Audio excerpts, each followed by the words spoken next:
Alright Warlocks, I think you will all be happy with this one. I slowed down the gameplay here to show you all the goal of the build. In my last Hunter video I posted, I talked about how strong the disorient debuff is. It just takes enemies completely out of the fight and they don't even shoot at you. Well, we took that over to our Warlock, and in all the gameplay we are locked minus 50 power level under in the Mythic weekly story missions. It was just me and Rob in here, so we're two-manning both of them, and he was actually using that Hunter Khepris Sting build. On the Warlock here, we surge around like a madman, wiping out entire groups of enemies. We have great survivability. We're leaving a 30% weakened debuff, which is equivalent to tether, on any beefier enemies that survive, or bosses. And we're disorienting everything where they won't even shoot back at you. This build feels incredible now, and it's thanks to the stat rework with our melee and super stats, and the buff to our exotic armor piece. In the boss room alone with the Minotaur, I think I threw about 6 or 7 Nova Bombs and popped my Transcendent so much. And that's kind of what you want to aim for. You're going to be filling your Transcendence bar so fast, and your super bar at that. But I like focusing on Transcendence more.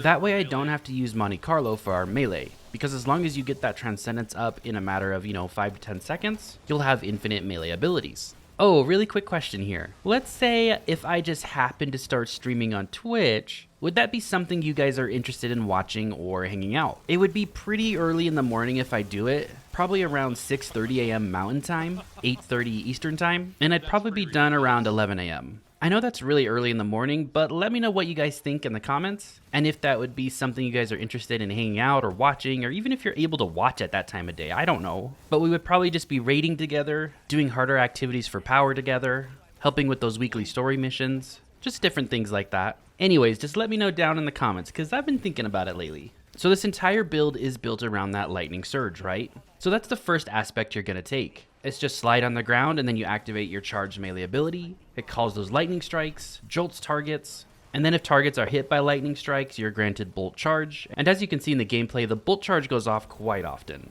Now lightning surge feels a lot better now thanks to the 200 melee stat.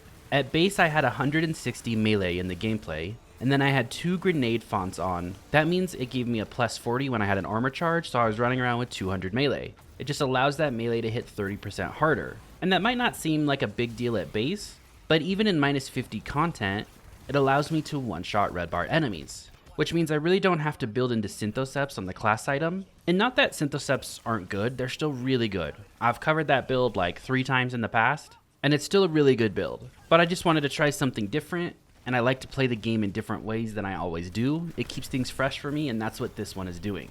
We pair that with Feed the Void as our other aspect, so we can grant ourselves Devour when we kill things with that Lightning Surge or any other abilities, and this just keeps our healing and tops us off. And remember, with Lightning Surge, if you do kill 2 or 3 enemies at the same time, you become amplified. So that just gives you that 15% damage reduction, and it makes things harder on enemies when they shoot you. They miss a lot. For my grenade of choice, we take Cold Snap Grenade. I like to lead off with this. It also helps feel our darkness meter, and it just freezes a group of enemies. You Lightning Surge in, and you'll kill them instantly. Obviously take Arcane Needle for the 3 melee abilities, and then I like Nova Bomb for Void Overshields on Orb Pickup. And it's just an instant cast, and let's be real, I'm a Voidlock back from D1, so I like Nova Bomb. Now for our fragments, they do a lot. We'll take Facet of Courage. Your Arc, Solar, and Void abilities deal increased damage to targets afflicted with darkness debuffs. As you can see in the gameplay, I used that Cold Snap.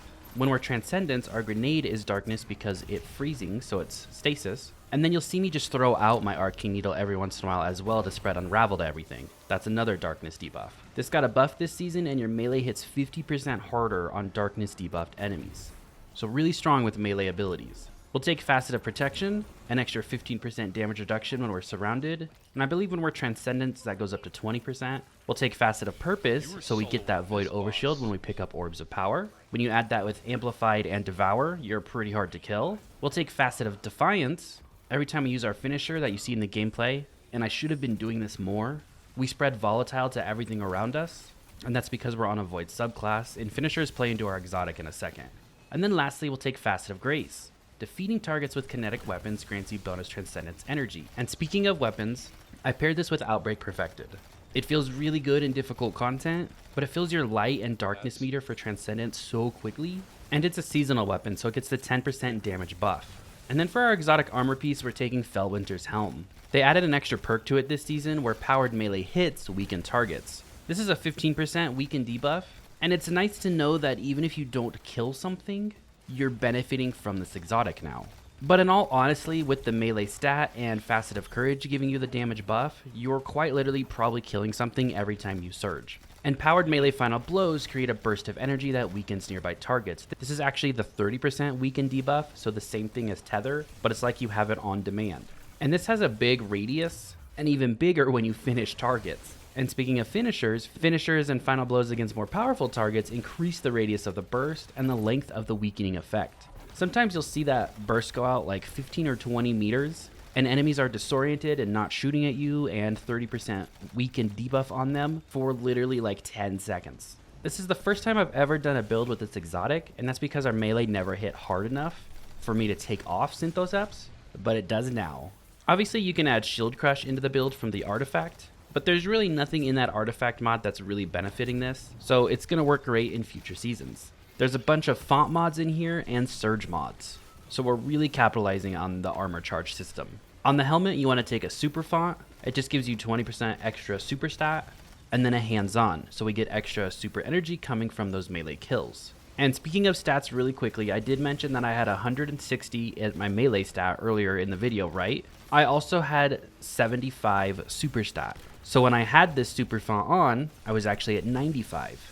And then I was running a high class stat as well, but if I could, I would drop that class way down and push my weapons up. But I didn't have the correct armor to do that, but my goal for this build, stat-wise, would be to get about 150, 160 melee, close to 100 super, and at least close to 100 weapons. That would be like my end goal for this build. On my gauntlets, I took a heavy-handed, so we create orbs of power when we kill things with our melee, and then again 2 melee fonts to get that plus 40 to our melee stat. On the chest piece, that's just all your damage reduction, so match whatever activity you're doing. Sniper resistance goes really hard, especially against anything that has snipers like those shanks and stuff in some of these. On my boots, I took 2 kinetic weapon surges. This just gives Outbreak Perfected a 17% damage bonus. When you're getting 17% from there, 10% because it's seasonal with the artifact, and then anything from the weapon stat, I think I had like 35 weapon stat, which was like 5%, just makes Outbreak Perfected feel a lot better. And then on the class item, we'll take Time Dilation to make those armor charges last 15 seconds. I had a class font in there, which again, I would probably drop this if I could build into weapons more. And then of course an Outreach, so when I did use Phoenix Dive, I got a little bit of melee back. But this one's free to switch out for something else. So that would be my end game goal on those stats. Down below, there'll be a dim link and a Mobalytics link you guys can click on if you want to see the written version of this build. And then let me know what you guys think about streaming, whether it is here on YouTube or Twitch. I'm undecided. Thank you so much for watching. I really appreciate it, and I'll see you guys all in the next video. Have a great rest of your day. Oh, those stickies track now?